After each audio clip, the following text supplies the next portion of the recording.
जी, अस्सलाम वालेकुम। उम्मीद करता हूँ कि आप सब बिल्कुल खैर-व-आफ़ियत से होंगे। आज की हमारी गुफ्तगू का मौज़ू है कि जब कोई इंसान आपको ये बोले कि मैं आपके लिए हर कुर्बानी दे सकता हूँ, अपनी जान भी दे सकता हूँ, लेकिन कोई वो ऐसी मजबूरी आपके सामने रख देता है कि मेरी ये मजबूरी है, मैं आपके साथ मैरिज नहीं कर सकता। तो फिर क्या ऐसा रिलेशनशिप चलाना चाहिए? ऐसे इंसान के साथ टाइम स्पेंड करना चाहिए? ऐसे इंसान के साथ बातचीत करनी चाहिए? इसी मौजू पर आज हम इंशाल्लाह बड़ी डिटेल से बातचीत करेंगे। मेरे पास बहुत सारे लोग आते हैं पर्सनल काउंसलिंग के लिए और उनमें से बहुत सारे लोगों के साथ यही सेम मसला होता है। ख़वातीन कहती हैं कि सर वो हमें बहुत ज़्यादा फाइनेंशियली सपोर्ट करता है, उसने फ़लाँ जगह भी हमारा साथ दिया है, ये भी किया है हमारे लिए, वो भी किया है, इतने हमें उसने गिफ्ट दिए हैं। लेकिन वो ये कहता है कि मैं आपके साथ मैरिज नहीं कर सकता क्योंकि मेरी ये मजबूरी है। कोई फैमिली का ऐसा इशू बयान कर देता है कि मेरी फैमिली, मेरे पेरेंट्स वो मुझे अपने जायदाद से निकाल देंगे या बेवारिस कर देंगे या कोई भी ऐसा इतना बड़ा एक्सक्यूज़ होता है कि आगे से हमारे पास कोई जवाब नहीं होता। और अगर मेल हों तो उनकी तरफ से भी यही आता है कि सर वो उसने हमें इतना टाइम दिया, इतनी मोहब्बत दी, उसने हमारी ज़िंदगी में इतनी वैल्यू ऐड की, लेकिन अब उसकी मजबूरी है तो हम उसको छोड़ भी नहीं सकते। और एंड पर फिर क्या होता है, इस रिलेशनशिप को बड़ा एक खूबसूरत नाम दिया जाता है कि जी हम एज अ फ्रेंड बातचीत कर रहे हैं।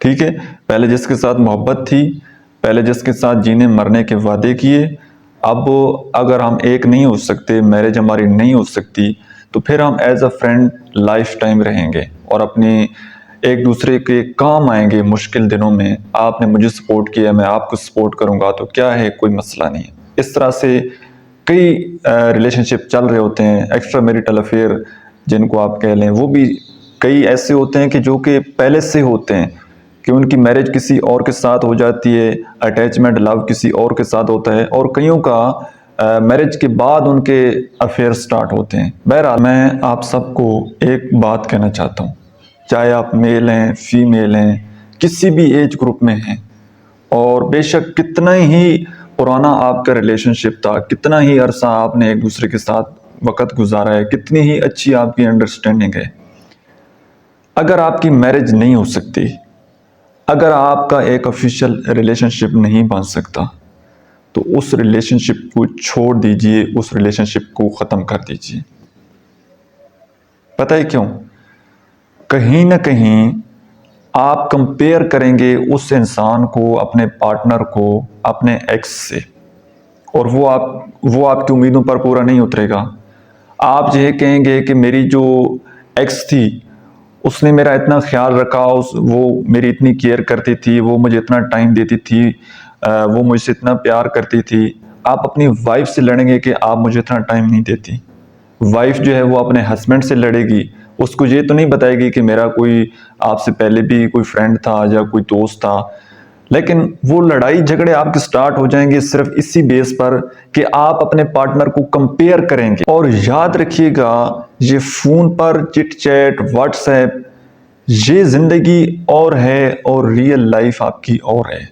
अभी आप एक दूसरे को बहुत दूर से देखते हैं और मतलब आपको अपनी असली हालत का भी नहीं पता होता। आप बिस्तर में पड़े होते हैं, एक दूसरे के साथ बातचीत कर रहे होते हैं, एक दूसरे को बढ़ा चढ़ा कर पेश कर रहे होते हैं, लेकिन जब आप एक साथ जिंदगी आपकी आ जाती है ना, एक रूम में आप रहने लग जाते हैं, 24 घंटे आप एक साथ गुजारते हैं, चाहे आपकी अरेंज मैरिज हो, चाहे आपकी लव मैरिज हो, शादी के बाद की जिंदगी जो है ना, वो एक अलग टाइप की होती है।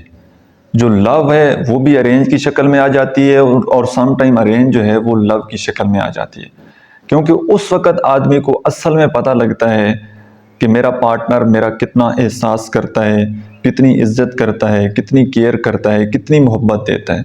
तो ये स्टार्टिंग वाली जो बातचीत वाला रिलेशनशिप है, एक जो एडिक्शन है, और पिक्चर जो आप एक दूसरे को सेंड करते हैं, फिल्टर लगे होते हैं, जब आप 24 घंटे किसी बंदे के साथ गुजारते हैं उसकी असलियत आपको पता लग जाती है, तो बाद में सारी सिचुएशन वैसी हो जाती है। और अगर आप कंपेयर करते रहेंगे तो आपकी ज़िंदगी से सुकून चला जाएगा, आपके रिलेशनशिप आपके पार्टनर के साथ वो हमेशा ख़राब रहेंगे, और जब आपके पार्टनर के साथ रिलेशनशिप ख़राब होंगे तो इससे बहुत बुरा इम्पैक्ट पड़ेगा आपके दूसरे रिलेशनशिप के साथ, जिसमें आपकी फैमिली आ जाती है, आपके फ्रेंड आ जाते हैं, आपके कुलीग आ जाते हैं। क्यों? क्योंकि जब आपको घर से ही सुकून नहीं मिलेगा तो आप फ्रस्ट्रेशन का शिकार हो जाएंगे, आप डिप्रेशन में चले जाएंगे, आपके अंदर एक गुस्सा आएगा, आप हर बंदे से लड़ेंगे, ठीक है, आप हर वक्त परेशान रहेंगे। तो अगर आप ये चाहते हैं कि आपकी ज़िंदगी में सुकून हो, आप हमेशा खुश रहें, तो ऐसे बंदे से ताल्लुक़ छोड़ दें जो लाहासिल है, और आप उसके साथ कनेक्ट रहेंगे, उसके साथ बातचीत करते रहेंगे, तो आप हमेशा ज़हनी मरीज बनेंगे, हमेशा आप डिप्रेशन का शिकार रहेंगे। और इस तरह के रिलेशनशिप में फिर सुकून नहीं है। जब पता हो कि यार इस बंदे ने मुझे हासिल नहीं होना और सिर्फ बातचीत आपकी होती रहेगी, तो फिर उल्टा आपके लिए वो आप कह लीजिए कि कुछ मेडिसिन होती है ना, जिनसे आदमी को थोड़ा रिलीफ मिल जाता है। किसी को नींद नहीं आती तो आदमी नींद की गोलियां लेता है, तो वो उसको नींद आना स्टार्ट हो जाती है। डिप्रेशन में होता है तो उसको मेडिसिन दी जाती है, तो वो थोड़ा उसको रिलीफ मिल जाता है, रिलैक्स हो जाता है।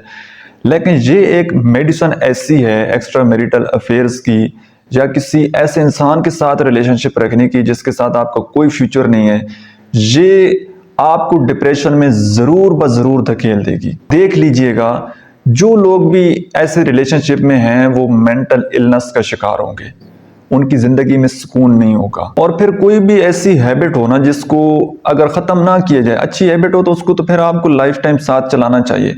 लेकिन अगर कोई आपकी ज़िंदगी में इस तरह की बैड हैबिट आ जाए, अगर आप उसको वक़्त पर सही नहीं करेंगे, वक़्त पर आप उसको ठीक नहीं करेंगे, तो उसकी जड़ें मजबूत हो जानी हैं। फिर उस हैबिट को ख़त्म करने के लिए, उस एडिक्शन से बाहर निकलने के लिए, दूसरे इंसान को छोड़ने के लिए आपको बहुत ज़्यादा एफर्ट करनी पड़ेगी, जो कि आप नहीं कर पाएंगे। आज छोड़ देंगे तो आसान हो जाएगा, आप इजीली मूव ऑन हो जाएंगे। ज़्यादा अरसा उसके साथ रहेंगे, ज़्यादा अरसा उसके साथ चिपके रहेंगे, तो फिर आपके लिए मूव ऑन करना या उस इंसान को छोड़ना आपके लिए उतना ही मुश्किल बन जाएगा। और ये फिर ऐसे नहीं है कि इसका साइड इफेक्ट, इसके नुकसान आप ही भुगतेंगे, बल्कि इससे आपकी पूरी फैमिली भुगतेगी। आगे से अगर आपके बच्चे होंगे तो आप बच्चों को अटेंशन नहीं दे पाएंगे, क्योंकि आपका फोकस, आपका ख्याल वो कहीं और होगा।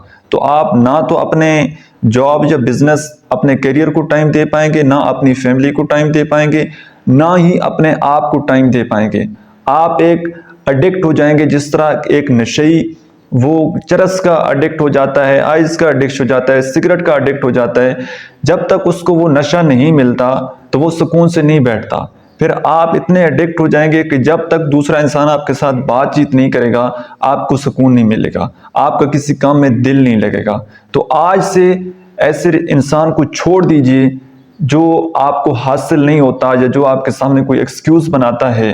तो आप कहें कि ठीक है, जो हमारा रिलेशनशिप जितना चल सकता था, हमने अच्छे से वक्त गुजारा, अब आपकी अपनी मंजिल है, अपना रास्ता है, और आप अपना रास्ता उस बंदे से अलग कर लीजिए। Thank you so much.